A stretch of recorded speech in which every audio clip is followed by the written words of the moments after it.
25ಕ್ಕೆ 12 ಗಂಟೆ ಕಾರ್ಯಕ್ರಮ.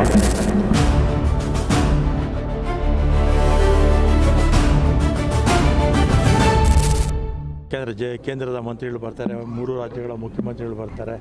ಕೆಲವರು ಫ್ಲೈಟ್ಸಲ್ಲೇ ಬರ್ಬೋದು, ಜಿಂದಾಲ್ ಬರ್ಬೋದು. ಜಿಂದಾಲಿಂದ ಇಲ್ಲಿ ಹೆಲಿಕಾಪ್ಟ್ರಲ್ಲಿ ಇಲ್ಲಿಗೆ ಬಂದು ಇಲ್ಲಿಂದ ಇದಕ್ಕೆ ಹೋಗ್ತಾರೆ.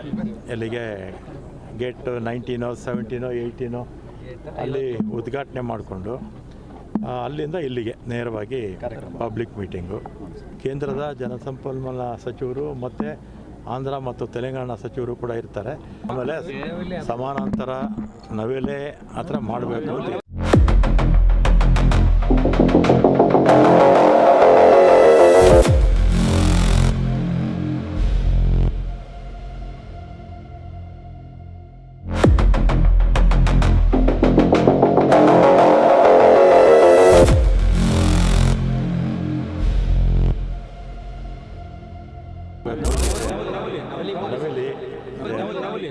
ನವಿಲಿ 2 ರಾಜ್ಯಗಳ ಮುಖ್ಯಮಂತ್ರಿಗಳು ಅವರು ಕೂಡ ಒಪ್ಕೋಬೇಕು. ಕೇಂದ್ರದ ಜಲಸಂಪನ್ಮೂಲ ಸಚಿವರನ್ನು ಭೇಟಿ ಮಾಡಿ ಅನೇಕ ವಿಚಾರಗಳನ್ನು ಅವತ್ತು ಚರ್ಚೆ ಮಾಡಿದ್ವಿ. ಅದು ಮಹದಾಯಿ ಇರ್ಬೋದು, ಮತ್ತು ಕೃಷ್ಣಾ ನದಿಗೆ ಸಂಬಂಧಪಟ್ಟಾಗೆ, ಮತ್ತು ನಮ್ಮ ಮೇಕೆದಾಟು, ಅನೇಕ ವಿಚಾರಗಳು ಬಂತು. ಆ ಸಂದರ್ಭದಲ್ಲಿ ಪಾಟೀಲರು ಕೇಂದ್ರದ ಜಲಶಕ್ತಿ ಸಚಿವರು, ಮತ್ತು ಇಲ್ಲಿ ನಿಮಗೆಲ್ಲ ಕೂಡ ಗೊತ್ತಿದ್ದಾಗೆ ಹಿಂದೆ ಹೋದ ಮಳೆಗಾಲದಲ್ಲಿ 19ನೇ ಗೇಟು ಡ್ಯಾಮೇಜ್ ಆಗಿ ನೀರು ಹರಿದೋಗಿತ್ತು. ಆಮೇಲೆ ಅದನ್ನು ತಕ್ಷಣ ರಿಪೇರಿ ಮಾಡಿದ್ರು ಪ್ರಾಧಿಕಾರದವರು. ಆಮೇಲೆ ಉಳಿದಾಗೆ ಎಲ್ಲ ಗೇಟುಗಳನ್ನೂ ಕೂಡ ಬದಲಾಯಿಸಿದ್ರು. ಅದಕ್ಕೆ ಒಂದು ಕಾರ್ಯಕ್ರಮ ಪ್ರಾಧಿಕಾರದವರು ಇಟ್ಕೊಂಡಿದ್ದಾರೆ. ಮತ್ತು ಆವತ್ತು ಕೇಂದ್ರದ ಜಲಶಕ್ತಿ ಸಚಿವರು ಮತ್ತು ಆಂಧ್ರ ಪ್ರದೇಶದ ಮುಖ್ಯಮಂತ್ರಿಗಳು ಮತ್ತು ಅಲ್ಲಿನ ಸಚಿವರು, ತೆಲಂಗಾಣದ ಮುಖ್ಯಮಂತ್ರಿಗಳು ಮತ್ತು ಅಲ್ಲಿನ ಸಚಿವರು, ಮತ್ತು ನಮ್ಮ ಮುಖ್ಯಮಂತ್ರಿಗಳು, ನಾವು ಇನ್ನೂ ಅನೇಕ ಈ ಭಾಗದಲ್ಲಿರ್ತಕ್ಕಂಥ ನಮ್ಮ ಲೋಕಸಭಾ ಸದಸ್ಯರು, ಶಾಸಕರನ್ನು ಎಲ್ಲರನ್ನೂ ಕೂಡ ಅವತ್ತು ಕರೀತೀವಿ. ಆ ಕಾರ್ಯಕ್ರಮಕ್ಕೆ ಪೂರ್ವಭಾವಿಯಾಗಿ, ಏಕೆಂದರೆ ಕೇಂದ್ರದ ಮಂತ್ರಿಗಳು ಬರ್ತಾರೆ, 3 ರಾಜ್ಯಗಳ ಮುಖ್ಯಮಂತ್ರಿಗಳು ಬರ್ತಾರೆ. ಸ್ವಲ್ಪ ಪೂರ್ವಭಾವಿಯಾಗಿ ನಾನು, ನಮ್ಮ ACS ಅವರು, ನಮ್ಮ ವಿಶ್ವನಾಥ್ ರೆಡ್ಡಿ ಅವರು, ನಮ್ಮ ಮುಖ್ಯಮಂತ್ರಿಗಳ ಸಲಹೆಗಾರರು, ನಾವೆಲ್ಲ ಕೂಡ ಬಂದಿದ್ದೀವಿ ಅಧಿಕಾರಿಗಳ ಜೊತೆ.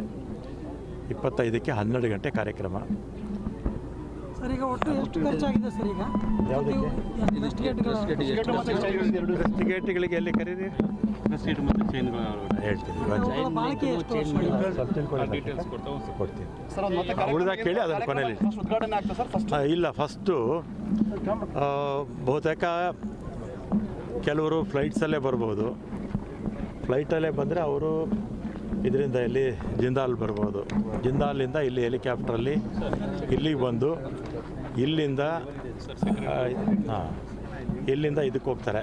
ಎಲ್ಲಿಗೆ ಗೇಟ್ 19, 17, 18 ಅಲ್ಲಿ ಉದ್ಘಾಟನೆ ಮಾಡಿಕೊಂಡು ಅಲ್ಲಿಂದ ಇಲ್ಲಿಗೆ ನೇರವಾಗಿ ಪಬ್ಲಿಕ್ ಮೀಟಿಂಗು.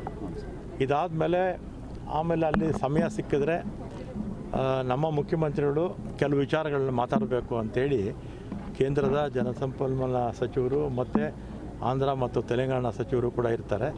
ನಮ್ಮ ನೀರಿನ ಸಮಸ್ಯೆಗಳ ಬಗ್ಗೆ ಮಾತಾಡೋಣ ಅಂತ ಹೇಳಿದ್ದಾರೆ. ಸಮಯ ಸಿಕ್ಕಿದ್ರೆ ಅದಕ್ಕೆಲ್ಲ ಅರೇಂಜ್ಮೆಂಟು ಮಾಡ್ಕೊಂಡಿದ್ದೀವಿ. ಎಲ್ಲರೂ ಕೂಡ ಸಮಯ ಕೊಟ್ಟರೆ ಅದು ಕೂಡ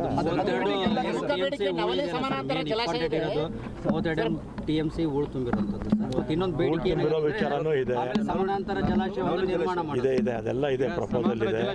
ಆಮೇಲೆ ಸಮಾನಾಂತರ ನವಿಲೆ ಆ ಥರ ಮಾಡಬೇಕು ಅಂತ ಇದೆ, ನವಿಲಿ. ಆಮೇಲೆ ಅದು ಇದೆ. ಆಮೇಲೆ ಅಥವಾ ನೀರನ್ನು ಡೈವರ್ಟ್ ಮಾಡುವಂಥದ್ದು ಇದೆ. ಅದೇ ಇದೆಲ್ಲ ನಾವು ಮಾಡಬೇಕಾಗಿದ್ದರೆ, ಒಂದು ನಿಮಿಷ, ಇದೆಲ್ಲ ಆಗಬೇಕಾಗಿದ್ದರೆ 2 ರಾಜ್ಯಗಳ ಮುಖ್ಯಮಂತ್ರಿಗಳು ಅವರು ಕೂಡ ಒಪ್ಕೋಬೇಕು. ಇದನ್ನು ಒಂದು ಕೂತ್ ಮಾತಾಡಿದ್ರೆ ಮಾತ್ರ ಇದು ಸಾಧ್ಯ ಆಗುತ್ತೆ. ಆಮೇಲೆ ಅವ್ರಿಗೆ ಒಂದು ನಿಮಿಷ ಅವರಿಗೆ ನಮ್ಮ ನೀರಿನ ಪಾಲು ಕರ್ನಾಟಕದವರು ಕಿತ್ಕೊಳ್ತಾರೆ ಅಂತ ಬರಬಾರ್ದು, ಮನಸ್ಸಲ್ಲಿ ಬರಬಾರ್ದು.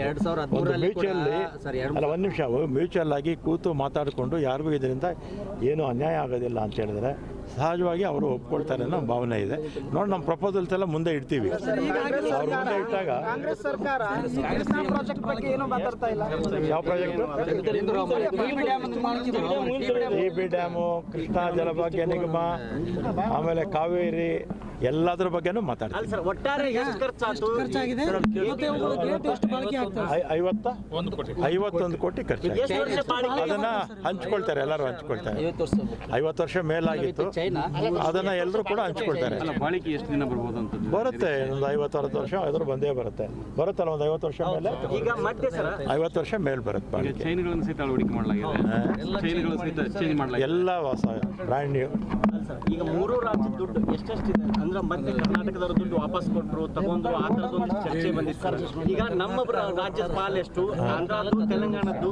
ನಮ್ಮದು 16 ಅಲ್ಲ, 66% ನಮ್ಮದು, 34 2 ಸ್ಟೇಟ್, 34% ಅವ್ರದ್ದು, ಉಳಿದಿದ್ದು ನಮ್ಮದು.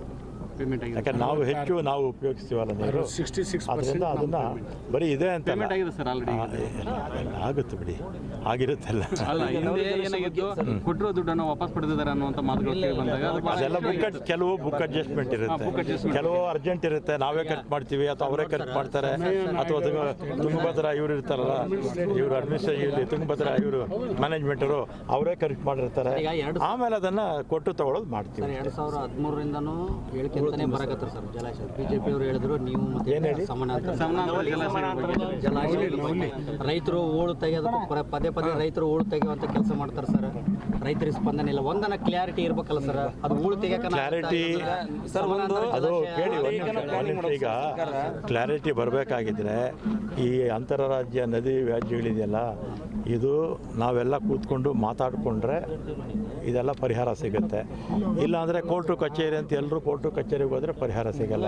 ಅದಕ್ಕೋಸ್ಕರನೇ ಒಂದು ನಿಮಿಷ, ಅದಕ್ಕೋಸ್ಕರನೇ ನಮ್ಮ ಮುಖ್ಯಮಂತ್ರಿಗಳು ಜಲಸಂಪನ್ಮೂಲ ಸಚಿವರು ಕೇಂದ್ರದವ್ರಿಗೆ ಹೇಳಿ ನಾವು ಅವರು ಎಲ್ಲ ಒಟ್ಟಾಗಿ ಕೂತ್ಕೊಂಡು ಅದು ಅಮಿಕಬಲ್ ಆಗಿ ಯಾರಿಗೂ ಅನ್ಯಾಯ ಆಗದ ರೀತಿ ಮಾಡೋಣ ಅಂತ ಮಾತಾಡಿದ್ರೆ ಒಂದ್ಸಲಿ ಅಲ್ಲ, ನಿರಂತರವಾಗಿ 10 ವರ್ಷ ಅವ್ರ ಜೊತೆಗೆ ಸಂಪರ್ಕ ಮಾಡಕ ನಮ್ಮ ರಾಜ್ಯದ ಈಗ ನಾವು ಮಾಡ್ತೀವಿ, ಮಾಡಿದ್ರು ಯಾಕೆ ಮಾಡ್ತಾ ಇಲ್ಲ ಸರ್ ಅವರು? ಈಗ ಮಾಡೋಣ ಇರಿ. ಸರ್ ರಾಮಲಿಂಗಾರೆಡ್ಡಿ ಅವರಿಗೆ ಈ ಖಾತೆ ತೃಪ್ತಿ ಇದೆಯಾ ಸರ್? 25ಕ್ಕೆ 12 ಗಂಟೆ ಕಾರ್ಯಕ್ರಮ.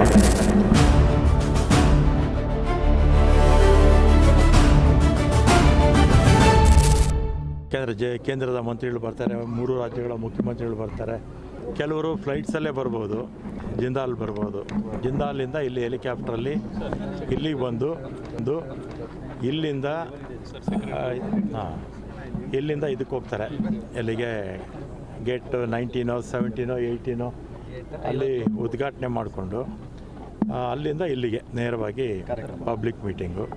ಕೇಂದ್ರದ ಜಲಸಂಪನ್ಮೂಲ ಸಚಿವರು ಮತ್ತು ಆಂಧ್ರ ಮತ್ತು ತೆಲಂಗಾಣ ಸಚಿವರು ಕೂಡ ಇರ್ತಾರೆ.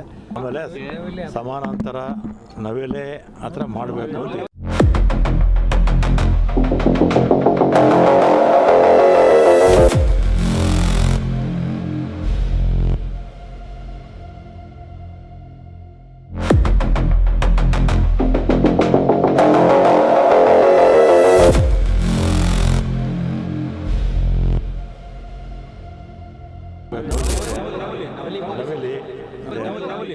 ನವೆಲಿ 2 ರಾಜ್ಯಗಳ ಮುಖ್ಯಮಂತ್ರಿಗಳು ಅವರು ಕೂಡ ಒಪ್ಕೋಬೇಕು.